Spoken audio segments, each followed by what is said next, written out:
Silicon ಸಿಟಿಯಲ್ಲಿ ತಂದೆ ಮಗ ಅನುಮಾನಾಸ್ಪದ ಸಾವು, ಮೃತದೇಹಗಳ ಮೇಲೆ ಗಾಯದ ಗುರುತುಗಳು ಪತ್ತೆ, ಕೊಲೆಯಾಗಿರೋ ಶಂಕೆ. ಅದೇ ಮನೆಯ ಪಕ್ಕದ ರೂಮ್ನಲ್ಲಿದ್ದ ಅಭಿನವ್ ಪತ್ನಿ ವಶಕ್ಕೆ.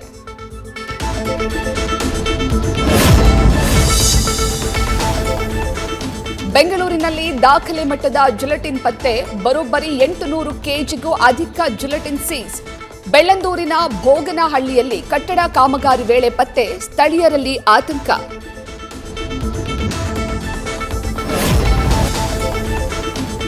ರಸ್ತೆ ಬಿಟ್ಟು ಫುಟ್ಪಾತ್ ಏರಿದ ಬೈಕ್ ಸವಾರ, 8ನೇ ಮೈಲಿಯ ಹೆಸರುಘಟ್ಟ ಮುಖ್ಯ ರಸ್ತೆಯ ಪಕ್ಕದಲ್ಲಿದ್ದ ಫುಟ್ಪಾತ್ನಲ್ಲಿ ಕಿರಿಕ್, ರೂಲ್ಸ್ ಫಾಲೋ ಮಾಡುವಂತೆ ಹೇಳಿದ ಪಾದಾಚಾರಿಗೆ ನಿಂದನೆ.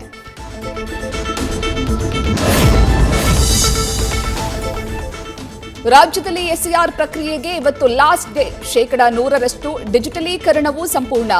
ನಿಮ್ಮ ಪಟ್ಟಿಯಲ್ಲಿ ಹೆಸರಿಲ್ಲದಿದ್ರೆ ಸಂಜೆ 4 ಗಂಟೆವರೆಗೆ ಸೇರ್ಪಡೆಗೆ ಅವಕಾಶ. ನ್ಯೂಸ್ ಫಸ್ಟ್, ನಿರ್ಭೀತಿಯಿಂದ ನಿಮ್ಮ ಪರವಾಗಿ.